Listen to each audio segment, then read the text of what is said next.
order, and you want to join us, or? Minutes first. Okay. Y'all read the minutes? Not, excuse me, I don't want to ask that. You have a motion to approve the first minutes from the last meeting. Wonderful. Motion second, all in favor? Aye. Aye. Any opposed? Now, public comment. Well, I have some, just concerns in looking over the budget amendments. It said, what does it mean when it says appropriate funds? Appropriate. To appropriate funds, where is that coming from? The general fund, or does it have to, in some of these cases, like I put down 1 and 4, but 1 and 5 appear to be capital items. Will that be transferred from the general fund to the capital outlay fund and then come from there? What's the source of that going to be?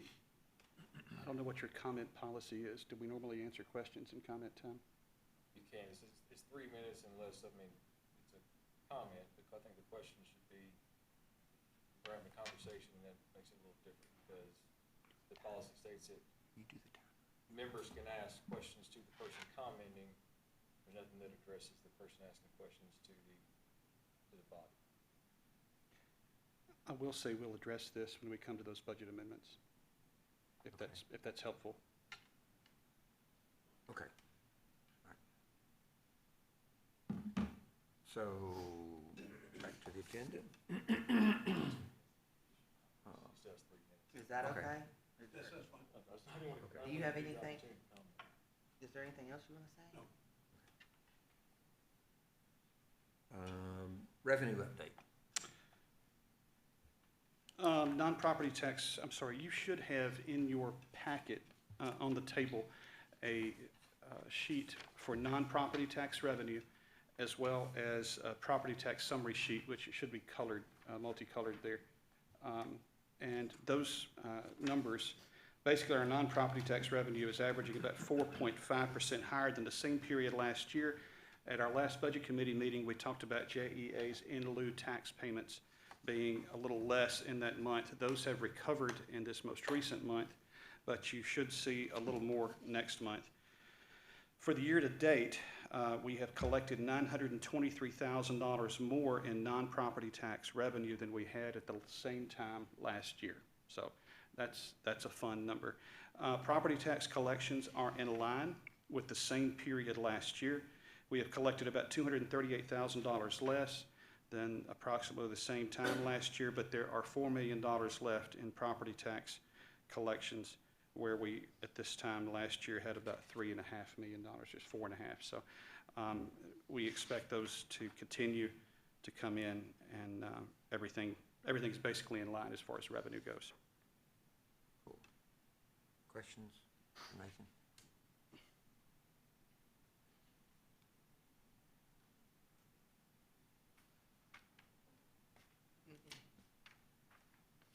Donnie, any questions? Lynn? No, none from me. Okay. So let's go to the first item on the amendments.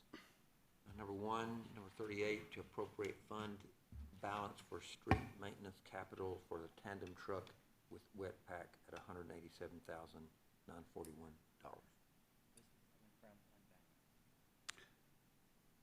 Yes. Do you want to?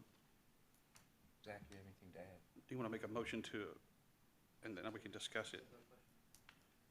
You can get the information before the Okay.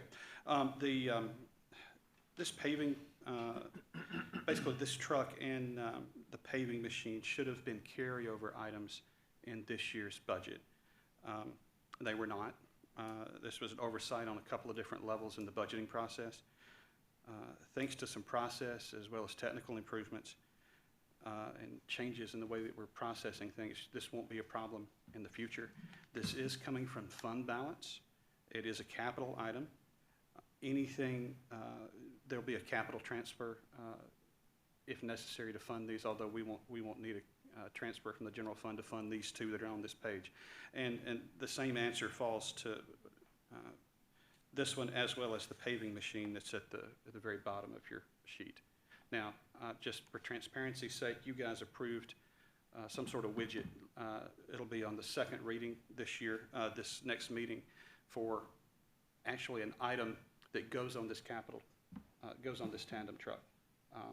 And it was interesting because we got, well, anyway, this is basically accounting or bookkeeping to make sure that we're actually doing the amendments that we need to do to get the money in the right place in the budget to pay for the things that we're paying for.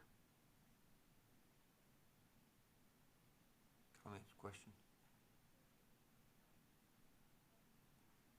Motion? Make a motion to Motion and second. All in favor, say aye. Any opposed? No. Aye. Number 2, budget amendment number 39, to transfer from IT to animal care for additional cost for access control system at $50,000. Have we not talked about that in our agenda review? That's what I was thinking. Just some extra funds that we had in IT that we were moving over to go ahead and get them rolling. Mm-hmm. I make a motion. All right. Second. Motion and second. Any discussion? All in favor say aye. Any opposed? Motion approved. Number 3, budget amendment number 40, to recognize grant funds and appropriate funds for H&S capital purchase for shredder truck at $100,000. So this is a $250,000 grant, $200,000 of it, you know, the way they phrase those, it's a $250,000 grant, but they're only giving us $200,000. So you'll notice on this budget amendment, we're showing revenue of $200,000, but we're only adjusting expenses by $100,000. That's because the folks at H&S had planned to spend that $190,000, but now they're not. And so they had $50,000 on another project, and basically we're only going to have to add $100,000 to their capital budget to get all of their capital projects on this line taken care of. And if you want to look at it a certain way, they're not spending as much as they thought they were, and everything they're spending is basically going to be covered by a grant. So that's a good thing. Motion. Motion, second. Any discussion? All in favor say aye. Aye. Any opposed? Motion approved. Number 4, budget amendment number 42, to appropriate fund balance for Tyler ticket system at $31,000. I talked about this briefly, and the mayor may address this as well. The city has various ticketing systems for different departments, IT. 3 different ones. Yeah, three different ticketing systems. Our Tyler system actually has a ticketing system module that we can consolidate all of those into. To be honest with you, finance and accounting wants a ticketing system as well, and so when I asked IT about that, they said, just wait, we think there's something coming. There will be some cost savings going forward because we won't be paying for those 3 different systems. It's going to take some time, I understand, to do these conversions because they're going to bring all the old tickets from the other systems into this new one as they can. There will be additional cost in the next budget year, but this is basically to get that project started. Let me see. The other neat thing about that ticketing system, just as far as budgeting goes, it is possible to assign cost controls and tracking on those if we ever wanted to figure out what it's costing to work a job. That may not be something that those departments do, but that is a capability in those ticketing That's systems. very good to know. Yeah, and some of it may be more trouble than it's worth, but in some cases it might not. So, But this is part of Tyler Means? yes, sir, it is. Okay. Right now, it's taking our 301 call center employees collectively about 10 hours a day to move from the call through on one system to our to the other system and the other system, and then report it back to 311 to put it in there. And so they're just moving information back and forth. That's less time that they can actually communicate with citizens and less time that they can work on the actual tickets instead of doing busy work.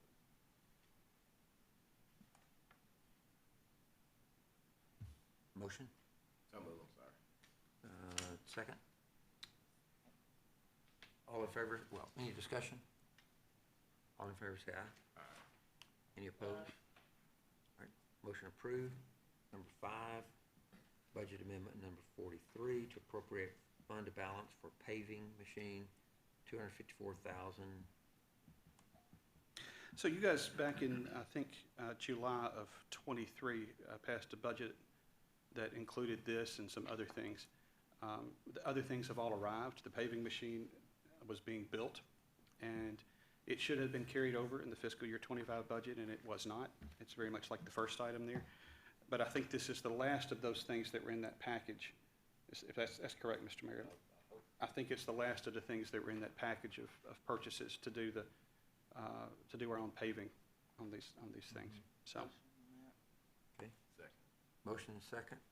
Any discussion? All in favor say aye. Any opposed? Motion approved. Yay, Tyler Munis update. Let's do P cards first. Oh, okay. So the P card policy is nearly complete. The last time that I reported to you that we were working on this, we had a different policy that was in the draft stage. We've gone through that quite a bit. Thanks to Zach and Norma and Marcia and Jessica and the folks in the purchasing team. We've sat down twice now and spent quite a bit of time working on this policy. Zach is here prepared to talk about it in depth if you'd like to, but you have a copy of that policy, should be in your stack of papers there. Our next step is we're going to send this to legal for their review and then to HR because there are some HR implications. And then depending on some of the feedback we get, we may send this up to policy committee as well since it's a citywide policy. But the policy is laid out in a fairly straightforward manner. It's very easy to understand. And if you guys have got any questions about it, I think Zach or I, either one, can help you with that. P cards are great. Questions, comments?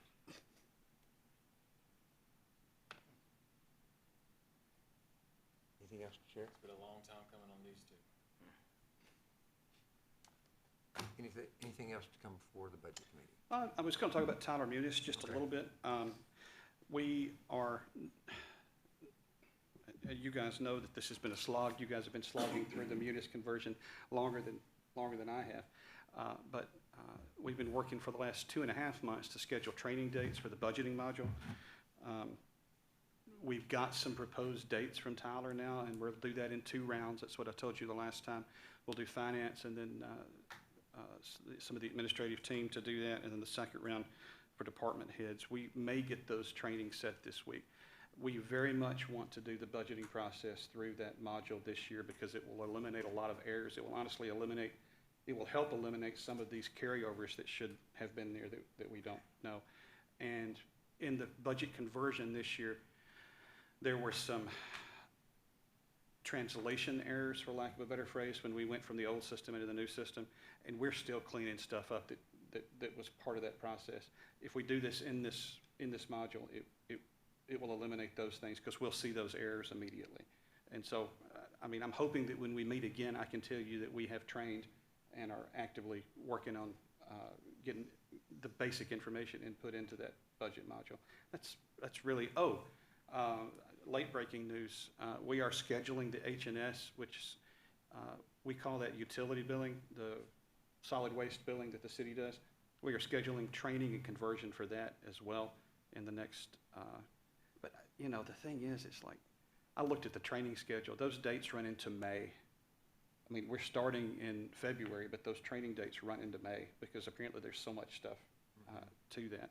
But, you know, Mr. Bratcher asked me the last time, when are we going to be done with this? You know, I am hoping if we can get H&S online and then get property tax online, that by October of this year, we'll have everything in Munis. I mean, the last time when Mr. Bratcher asked me that, I couldn't tell you because H&S, we didn't have a clear timeline on getting those things converted, and we're getting a timeline now, so that makes me happy. Hopefully by the beginning of the fiscal year, the only things that we may have hanging out in Munis may be 2024 property tax and maybe the utility billing, but all of those should be converted by I would think, October. So, cool. And ticketing will be in there too by then. So, anyway, that's all I have, Mr. Chairman. Be a good day when that happens. Anything else for the budget committee? Is there a motion to adjourn? Mm-hmm. There's a and a second. All in favor say aye. Aye. Wonderful. Y'all have a blessed day. Thank you, Lynn.